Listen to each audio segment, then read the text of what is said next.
Rolling? Rolling? Yes. Rolling? Rolling. Well, sit down here, Strike King. Roll. How you doing? I'm good. How are you? I'm fantastic. Welcome back to And Make It Happen Monday. Make It Happen Monday, Part 3. Y'all wanted to keep going, so we're going to make it keep going. We left off with, we got a lot of questions and comments. So first off, thank you. Thank you for that. We left off with me joining you full-time, leaving my job. And we were talking about how we hit the road with fish grip, I think, in the last one. So we did probably a year, yes, to keep the ball rolling. I got some bright idea to sell fish grips. Yes. So we did a lot of trade shows, a lot of craft shows. We had a lot of fun. We traveled a lot of places, saw a lot of neat And we ended stuff. up selling, that year, Teresa and I ended up selling more fish grips than all the academies in the United States of America. And I'm proud of that fact. We sold a lot of fish grips. Super proud. Weekends, because most shows are Friday, Saturday, Sunday. We still had the freedom to work all week and go fishing. Produce the show. Yeah, we just needed to either cut town by Thursday or Friday, or we managed to juggle both very successfully. We did. It was really cool. It was a good kind of interim kind of little business we had going.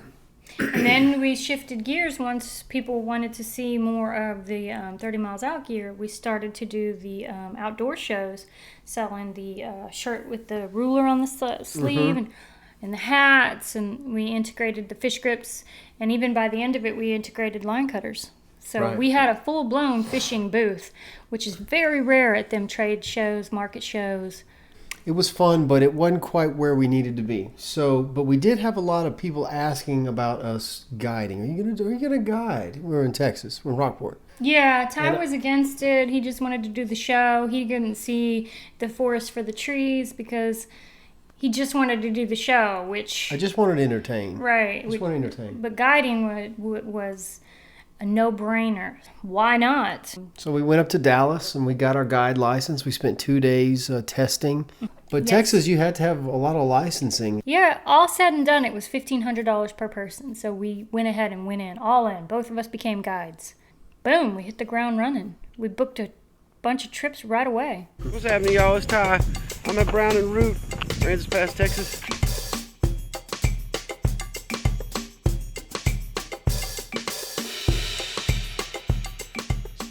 An immediate success. So at this point, the guide service is taken off. Started. The show is still on that steady climb it's always been on. My Boudreaux stuff, my Cajun music had found an audience, and it was solid, and I was doing a lot of private. So everything was firing on all cylinders in Rockport, perfect. Texas. It was perfect. We finally found all the success that we wanted in the place that you wanted to live. Everything was perfect. Until what happened? Hammer dropped. Our ex-wife wants to move to Pensacola, Florida. I'm not moving to Pensacola, Florida. No way. So Not because the ex-wife wants to. She wants to take custody of Gavin and move him to Pensacola. she wanted to take full custody of the Gavinator and move him 4 states away, 12 hours, to Pensacola, Florida. So we staged up to battle. So An attorney. And we were going to stay right there in Rockport, Texas. we were going to try to do full custody with an attorney, try to gain full custody, and if she was going to leave, she was going to have to go by herself. That was our attitude. Right. Yeah, so I vividly remember saying, wait a second.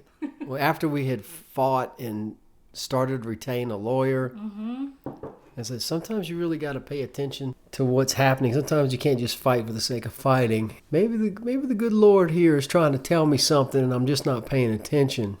And I said, wait a second. Where does she say she wants to go? Did she say Omaha, Nebraska? No. She said Pensacola, Florida. Teresa, we have a fishing show.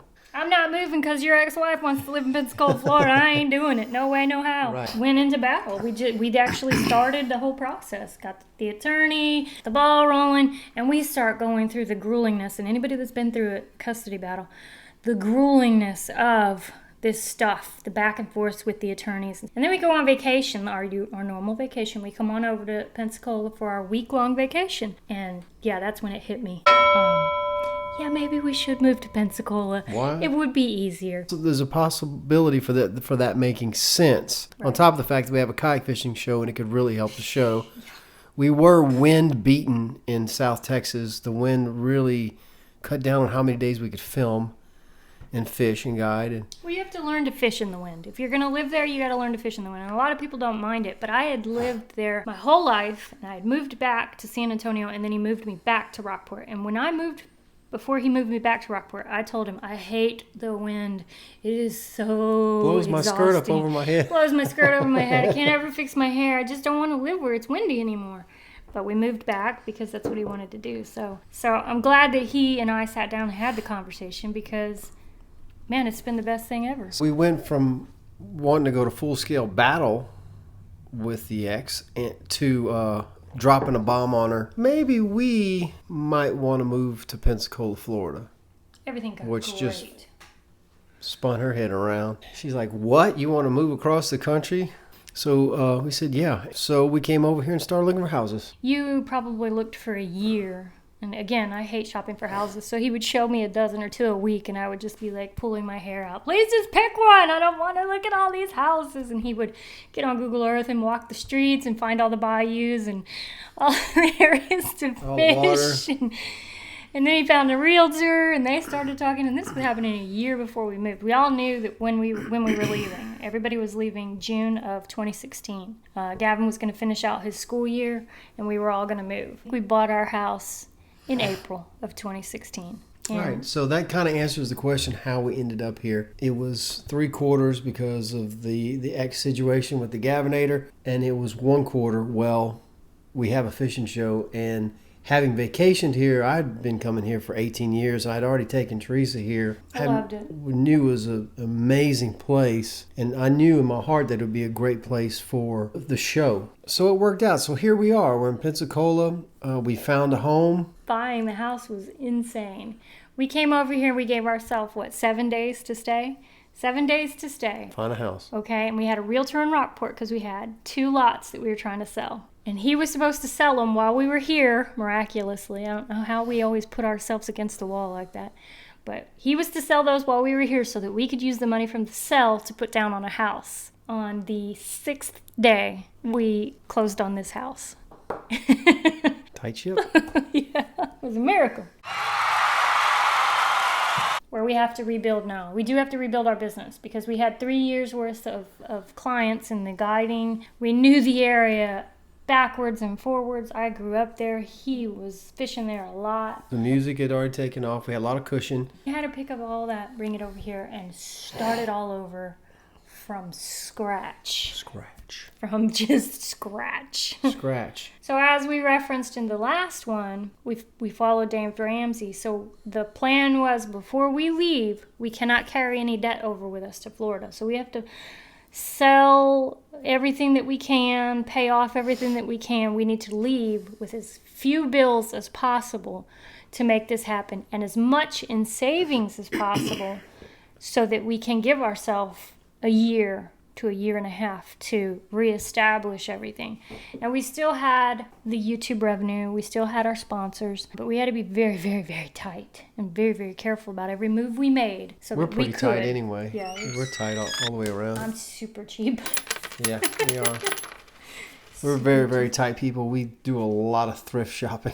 I buy everything thrift and secondhand because we- there's no reason to Vehicles get are it secondhand. Everything is secondhand. Yeah. So we're very tight and very thrifty, which is another thing that enables us to be debt-free and free in general. And I prefer the debt-free because it allows us to jump in the car and go somewhere if we want to. we are both what I call violently independent. Violently. Is that one of the first things my brother told you independent. about me? I'm violently independent. I haven't had a job since I was 18 or 19 years old. I've always done exactly what I wanted to when I want to, and it's a non-negotiable for me. I will live in a refrigerator box before anybody tells me what to do. Quote me, because I don't have to be here. I don't have to be here. I got no bills. That's what Dave Ramsey says, right? Dave Ramsey has that whole rant about if you own everything and you have no bills and you can walk into the office and the boss tells you to do something, you say, I don't think I'm going to, nah, I'll pass. I'll pass. I don't have to. I ain't got no bills. And you just walk out the room. It's very liberating to not owe any man nothing. And that's also biblical. It is. Owe no man nothing but love. If you owe somebody, it also goes on to say, if you are in debt, to get out of it like gazelle at the hand of the hunter, which means to flee from it as fast as you can. I know that debt is evil, and I want no part of it, so we minimize as much as possible. That said, that could be a long rant. So many lies and falses that go around these days, and I'm very passionate about the truth. And debt is a lie, and owing nobody nothing is the truth. And it feels better. That's why It does. the truth is simple. It bypasses the brain and goes straight to the heart. Non-truths are complicated. You can feel it. All right, let's move on. So, Being debt-free is the truth. growing the channel together, even from the point of when we decided to do it full time, me joining you. I went to YouTube college, following advice from other channels, learning from other people. YouTube helped us out with a few things. Titles, descriptions, and tags. Boy, I can tell you right now that my tags used to be flat out just off base and not even close to what they were supposed to be. So YouTube's cool. go to YouTube college. I call it. Well, I think we answered the why did we move to Pensacola. Yeah. The first question on this video, Hobie Outback 2019, what is our opinion? We can't give that yet because we haven't seen it, but we are going to go take a look at one. We do have plans to go look at one, review it, and film it. So Right, yeah. look out for that in the future. Yes. On first glance on video, it looks very interesting. It looks a little heavier than the Compass. It looks like it's got a lot of cool features. We just need to go try it, though. I can tell you I'm not going to want to be in it because of the seat. I'm way too attached to that Compass seat. We were disappointed to see they left the complicated seat in I there. don't like the kickstand, so Yeah, that's just my opinion. yeah, we'll get to try it too. It looks a little heavier for me. We're very attached to the compasses. We think they hit it. We home run with the compass. Home run on that kayak. Home run. Yeah. All right. So what's next? Number 2, one big tip on filming in the kayak on the water. What would it be if you could give just one tip? Stability. Yes. I get chewed out nonstop. You're all over the place. What are you doing with the camera? Oh my gosh, Tracy, that was loud. Yeah, well, that's the kind of stuff that you get mad about. And Stability. If you can put that camera on a pole in a rod holder or mount it to the kayak some kind of way, or just stability. Just try to use as much stable footage as you can. in the editing process, always check your volumes. We cut out all Cracks, footage. pops, anything that's... Yes. And we can go over that more in depth in another video. Yes, we'll do some videos on how we film and edit. Yes. Number 3 was from Sean. Yes. Who's going to play Ty in a 30-mo movie? That's easy. Michael Imperioli. Michael Imperioli, if he's not too expensive. If there's ever a movie. I've actually been approached as being Michael Imperioli's stand-in for walk-away shots. And I asked the lady, I said, why would you want me to walk away when he can just walk away? She said, well, for him to walk down an alley and for us to shoot him from the back, it costs $17,000. If you do it, $2,000. You're cheaper. I said, wow, okay, that's cool. But I'm not moving to New York. Do y'all fish on breaks? No, can't do it. Okay. Number 4, what is your favorite area to fish along the Texas coast? Given only one spot in particular that you could pick down Port O'Connor, done. Next. Port O'Connor. All right. I really liked Powderhorn Lake. I loved it. So that would be mine. Port O'Connor's epic. Oh, there's 2 people here. There's 2 opinions. Okay. Powderhorn Lake is pretty close to Port O'Connor anyway, so she's being redundant. Boy, who's counting? How did you come up with What Nation? How did I come up with the What Nation? Okay, well, I don't know if you ever watched American Idol when Randy Jackson was on there, and somebody would do some amazing singing feat, and he would jump and say, what? Well, Randy Jackson's from Baton Rouge, which takes me to Louisiana. That term is a South Louisiana term. It loosely translates into that just happened, or oh my gosh, or I can't believe it. I had a cousin on a snowball stand in Baton Rouge, and he was emphatic about the what. Every time we'd catch a fish at a young age, I just started, every time I catch something, I say, what? There was the Who Dat Nation in New Orleans, and so I just said, well, we'll just call it the What Nation. Because as soon as I started saying what, on camera, People would yell. People started yelling what back at me, and that's how that evolved. Okay. So there you go. It's a Louisiana term. Number 6. What's working the down? So in any business, so let's say we're mowing yards. All summer we're rocking with the lawnmowers, and we're weed eating, and we're mowing. We're making all kind of money. Too much business. We have too much business. We can't cut enough yards. And then the winter hits. The grass stops growing. That's your down. So a lot of people stop working in the down. What I mean by work the down would mean get creative, which in that situation would be, can we rake all the leaves? There's no grass, but there's leaves. So we're now raking leaves for the people we mow for. We're now pressure washing houses and pressure washing driveways in the off season. We're now do bushes because there's no leaves on the trees. So now we're doing the bushes and the trees. We're snipping branches. If you can work the down and make the down and up, all year you got an up. That's working the down. How did you grow the channel and your sponsorships? The channel growth has been a natural, organic thing. It's as long as we're grinding, it's a slow mutual fund rise. For us, it's just always been. No. Can I say we've never... But if you... Today's an interesting one. It's been all organic, grassroots. You're not watching the numbers. You're not trying to put out titles that are clickbait. You're deleting anything that's dramatic, and that's at our detriment a lot of times. Policy. That's strictly our policy because a lot of channels get success off drama. When we hit on drama, a lot of times it goes crazy, but we don't like it, so we cut it out. Don't like drama.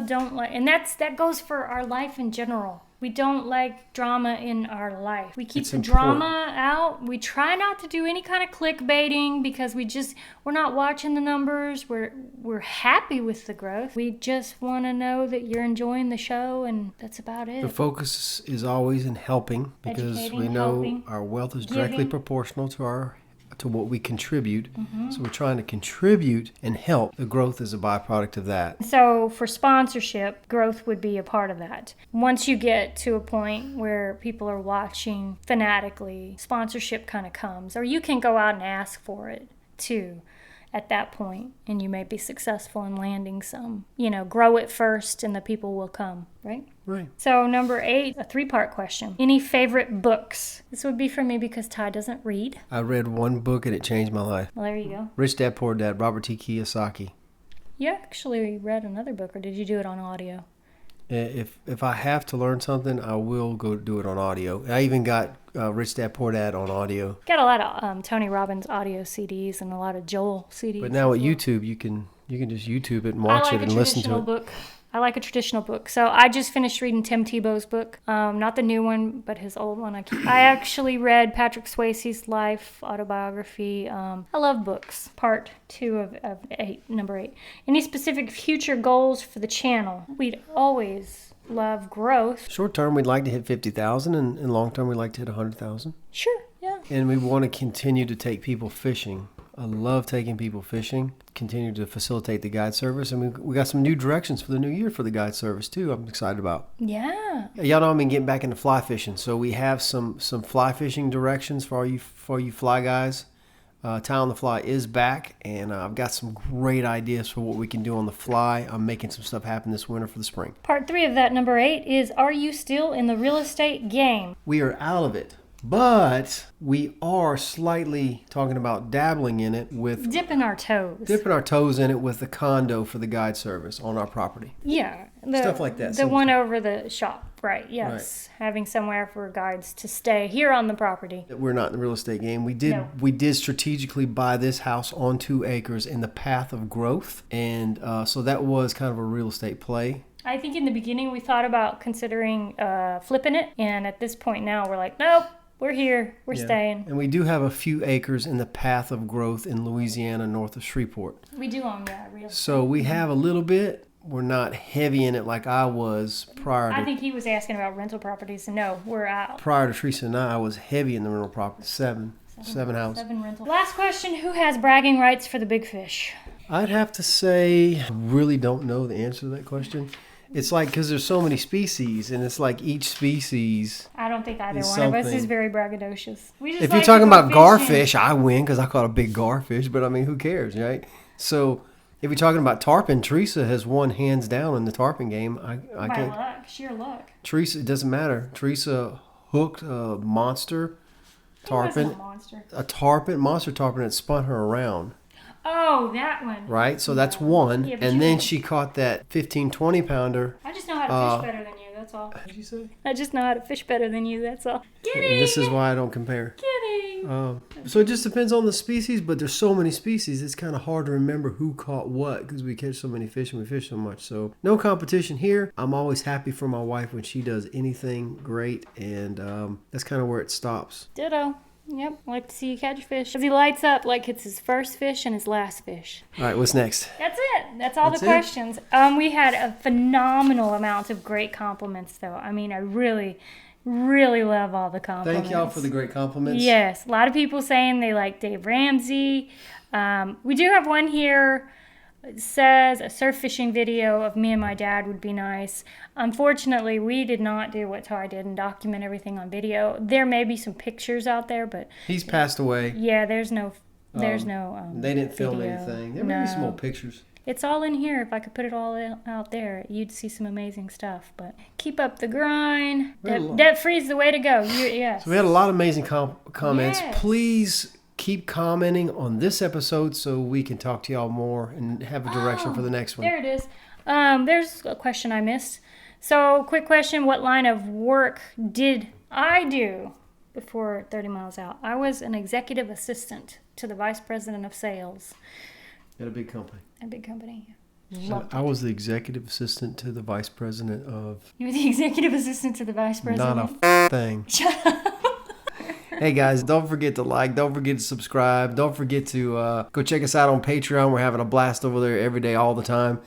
And by that, he means he answers questions non-stop in the lens. The lens is like the thing on Snapchat where it's a non-stop thing, so it's one-on-one personal stuff. So if you haven't checked out Patreon, you should check it out because this guy is... It's a private 30 Mile Out club is what it is. The patrons get our utmost attention. So y'all come on over. Bye-bye. Adios, amigos. Bonsoir.